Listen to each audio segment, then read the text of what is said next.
दोस्तों, मैं हूं इंडिया न्यूज़ के लिए वीरेंद्र चौधरी।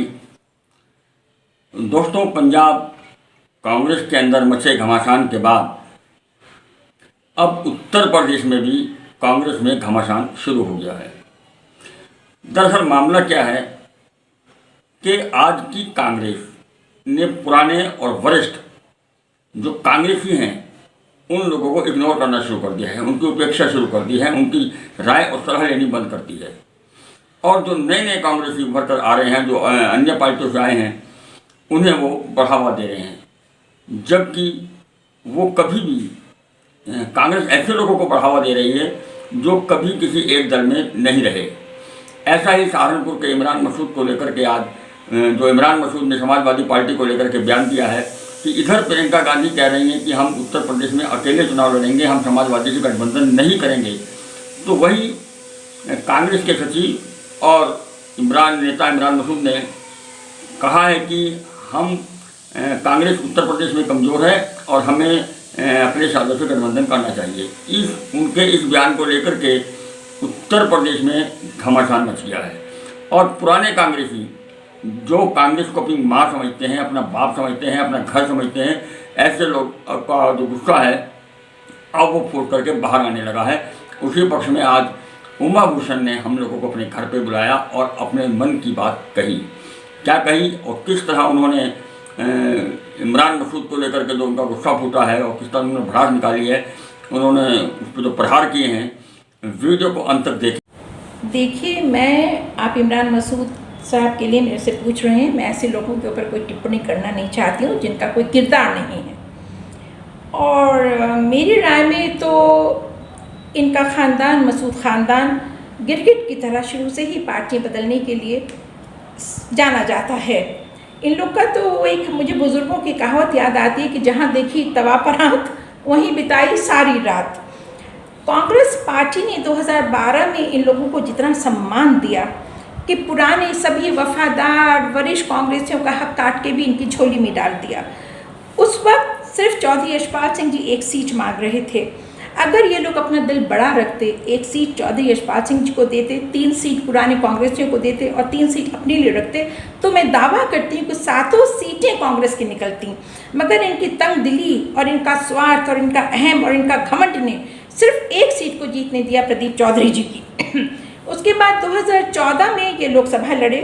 सबसे पहले चरण में उत्तर प्रदेश में सहारनपुर में लोकसभा का चुनाव हुआ और इनका बयान वो बोटी बोटी, नरेंद्र मोदी के बोटी बोटी करने वाला बयान आया, जिसका बीजेपी को ये फ़ायदा हुआ कि ना कि सिर्फ हिंदुस्तान बल्कि कि पूरी दुनिया का हिंदू की भावना एकजुट हो गई, जिससे कि सारा वोट भी इकट्ठा हो गया और इनके पास बेतहाशा पैसा भी विदेशों से आया और जिससे कि बहुतायत में बीजेपी की सीटें आकर के बीजेपी की इतनी सरकार बनी।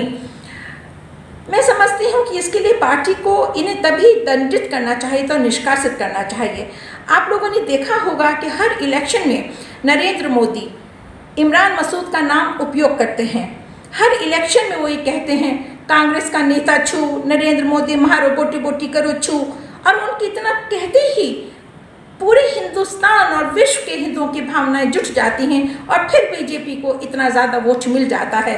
ये बीजेपी के वोट बैंक हैं, ये नरेंद्र मोदी के वोट बैंक हैं, ये दलाल हैं, ये कांग्रेस को नुकसान पहुंचाने के अलावा ये जिस दल में जाएंगे, समाजवादी में जाएंगे तो हिंदू वोट फिर छिटक जाएगा, क्योंकि बयान उनका पीछा छोड़ने वाला नहीं है। उसके बाद ये माफ़ी मांगते हैं।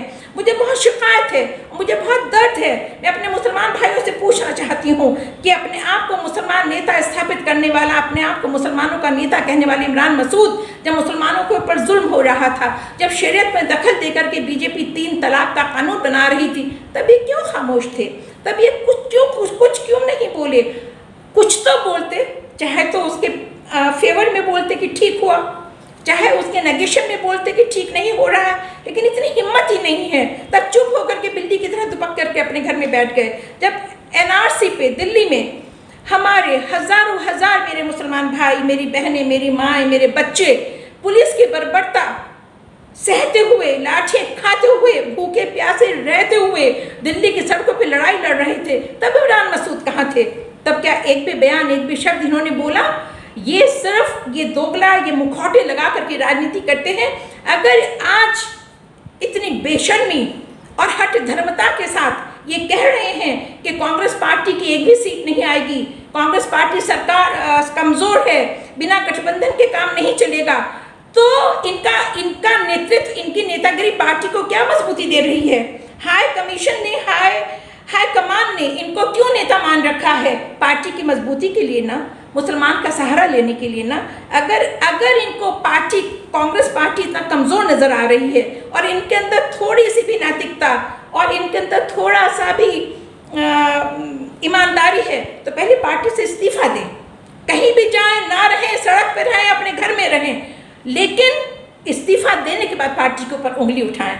आप जिस थाली में खा रहे हैं, आप उसी थाली में छेद कर रहे हैं। कमाल की बात है, आप जिस घर में बैठे हैं, आप जिस शाख पे बैठे हैं, उसी शाख को काट रहे हैं। उसका नतीजा आपको भोगना पड़ेगा इमरान मसूद साहब।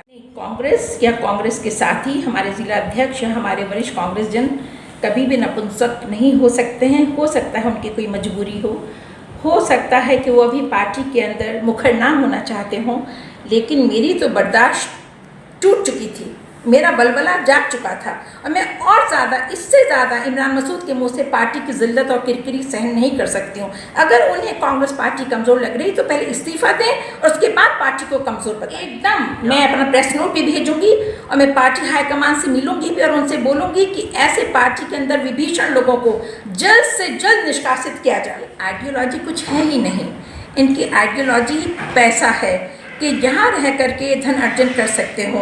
इनके पास क्या, अब तो इन्होंने खैर कुछ बिजनेस कर लिए होंगे, वरना इनकी आजीविका का साधन ही पार्टी है, पॉलिटिक्स है। आपके और हमारी तरह नहीं जो अपना घर फूंक करके राजनीति करते हैं और अपने लोगों को नफ़ा या देना चाहते हैं। लिहाजा इनकी आइडियोलॉजी तो मैंने आपको पहले ही बताया कि जहाँ देखी तवा परात वहीं बिताई सारी रात। जिस पार्टी की सरकार आने की उम्मीद है, जिस पार्टी का ज़माना चल रहा है, क्योंकि इनके अंदर अपना कॉन्फिडेंस नहीं है, अपना आत्मविश्वास नहीं है। मान लीजिए कि अगर मैंने 1993 में चुनाव लड़ा, जबकि कांग्रेस का सबसे ख़राब वक्त था, बाबरी मस्जिद की शहादत हो चुकी थी, उस वक्त मुझे 1 घंटे में 23,500 वोट मिला। मुझे मुसलमान भाई का वोट लेने के लिए इनकी मदद की ज़रूरत बिल्कुल नहीं है, इनके सहारे की ज़रूरत नहीं है, क्योंकि मुझे अपने अंदर ये विश्वास है कि जितना मैं मुसलमान वर्ग को, हिंदुओं के साथ साथ एक नज़र से प्यार करती हूँ, इतना वो लोग भी मुझे प्यार करते हैं। मुझे इनके सहारे की बिल्कुल ज़रूरत नहीं है। चूँकि इन्होंने मुसलमान के लिए कुछ किया नहीं है या पूरे ज़िले के लिए ही कुछ किया नहीं है। माफ़ कीजिएगा, मरहूम रशीद साहब अब मरहूम हो गए हैं, लेकिन वो केंद्र में स्वास्थ्य मंत्री रहे। केंद्रीय स्वास्थ्य मंत्री के पास इतनी डिस्क्रिशनरी पैसा होता है कि वो चाहते तो इस ज़िला अस्पताल को, जहाँ ऑक्सीजन भी नहीं मिलता, जहाँ मरीज़ के लिए कोई सुविधा नहीं है, ऑल इंडिया इंस्टीट्यूट जैसा अस्पताल बना सकते थे। अगर मुसलमानों को नेता हो तो मुसलमानों के लिए ही कुछ एम्बुलेंसेस, कुछ स्कूल, कुछ अलग से हॉस्पिटल्स बनवा सकते थे। लेकिन मुसलमान तो इनके कहते हैं, वो एक बयान में मैंने देखा था अभी, वो मैंने वीडियो से नहीं, इमरान साहब डांट रहे थे अपने किसी साथी को बहुत बुरी तरह कि मुझे तुम्हारी ज़रूरत नहीं है, मुझे मुसलमान की ज़रूरत नहीं है, मैं तुम्हारी मजबूरी हूँ। तो चाहे कि बीजेपी के लीडर्स हों और चाहे कि ये जातिवाद पे नेतागिरी करने वाली लीडर्स हो, ये कभी विकास नहीं करेंगे, क्योंकि कोई बिरादरी के, कोई जात के नाम पे लड़ेगा और कोई धर्म। देखिए, अब भविष्य तो जो है भविष्य के गर्भ में होता है। ये ना MP है ना MLA हैं जो कि इन्हें अपनी सदस्यता का डर लगे। ये पार्टी छोड़ना चाहते हैं, पार्टी छोड़ें, और मगर ये पार्टी को के खिलाफ बयानबाजी ना करें। मेरा रोष, मेरा गुस्सा सिर्फ ये है कि जिस घर में रह रहे हैं उसी घर को तोड़ रहे हैं, उसी के खिलाफ बयानबाजी कर रहे हैं। मैं कहती हूँ अगर बीजेपी का कोई मुकाबला कर सकता है पूरे देश में तो सिर्फ कांग्रेस और कांग्रेस कर सकती है। ठीक है, ये मौका परस्त होकर के सिर्फ अपनी कुर्सी बचाना चाहते हैं या अपने ज़िले तक महदूद रहना चाहते हैं, तो इनका अपना ख्याल होगा। बहुत पुरानी कांग्रेसी हैं, मैं भी बहुत पुरानी कांग्रेसी हूँ, सुरेंद्र कपिल साहब हैं और बहुत पुराने वरिष्ठ कांग्रेस जन हैं, जिन्होंने कि कभी भी सत्ता की दलाली नहीं की, जिन्होंने कि अपनी रोज़ी के लिए कभी पार्टी नहीं बदली।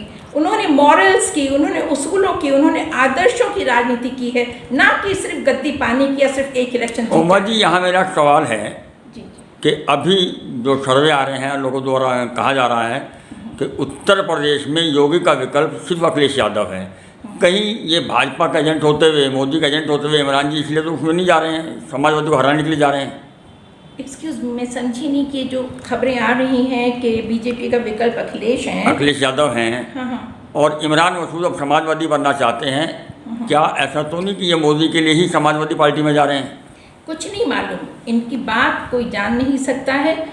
इनके अंदर क्या भेद है, इनके मन में क्या कलुषता है, इनका मन साफ नहीं है। ये किसके एजेंट हैं, किसको फ़ायदा देना चाहते हैं, कहाँ से उसके बदले में पैसा लेते हैं, ये पार्टी को कहाँ कमज़ोर करना चाहते हैं, ये वही जान सकते हैं। मेरा सिर्फ इतना आपसे मुद्दा है कि ये जो पार्टी में रहते हुए पार्टी के खिलाफ बयानबाजी दे रहे हैं, इससे ज़्यादा अनैतिक और इससे ज़्यादा गलत और इससे ज़्यादा गंदी कोई बात हो नहीं सकती है। पार्टी हाईकमान को इसके खिलाफ एक्शन तुरंत से तुरंत। ये एक्चुअली वो लोग दिल्ली में बैठे हैं और दुर्भाग्य से जो वर्कर और नेता के और जो हाईकमान के बीच का जो कम्युनिकेशन गैप है वो बहुत बढ़ गया है।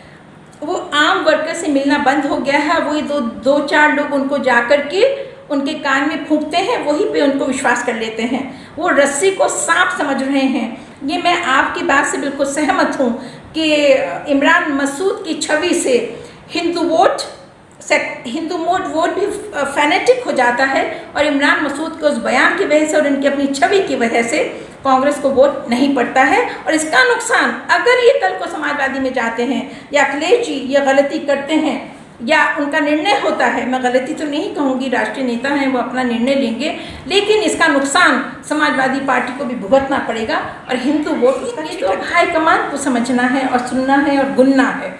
इसमें आप और हम तो यहाँ लोकल स्तर पे बैठ कर सिर्फ अपनी पीड़ा को शेयर कर सकते हैं, लेकिन ये बातें हाईकमान को, चाहे वो समाजवादी के अखिलेश जी हों या कांग्रेस के हों, उन लोग को समझना चाहिए।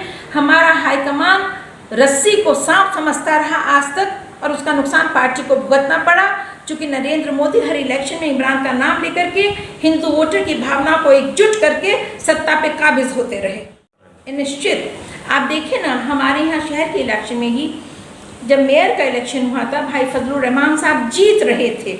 अगर इमरान साहब इतने बड़े मुसलमान नेता हैं तो उनको क्या फजलुर रहमान साहब या अपनी पार्टी के साथ क्या उन्हें भाजपा के मेयर को हराने के लिए काम नहीं करना चाहिए था? लेकिन वो ऐसा नहीं करते हैं। और जहाँ तक बात रही एक मुसलमान विधायक की, मसूद अख्तर साहब की, तो उन्होंने अपना गणित बिठाते हैं कि कहाँ से उनको गाढ़ा वोट मिल जाएगा, कहाँ से उनको तेली वोट मिल जाएगा। सलीम इंजीनियर साहब को 2016 में उन्होंने इसी उसमें लड़वाया कि हमें हिंदू वोट की ज़रूरत ही नहीं है, खालिस मुसलमान वोट की सीट निकल जाएगी। लेकिन ये हिंदू वोटर अच्छी तरह समझ चुका है कि इनकी कथनी और करने में कितना फ़र्क है और इनके नाम से इलेक्शन हिंदू मुसलमान में बंट जाता है। ये जिस पार्टी में भी जाएंगे उस पार्टी को हिंदू वोट का नुकसान होगा इमरान मसूद के नाम से और इनके जहरीले बयानात से।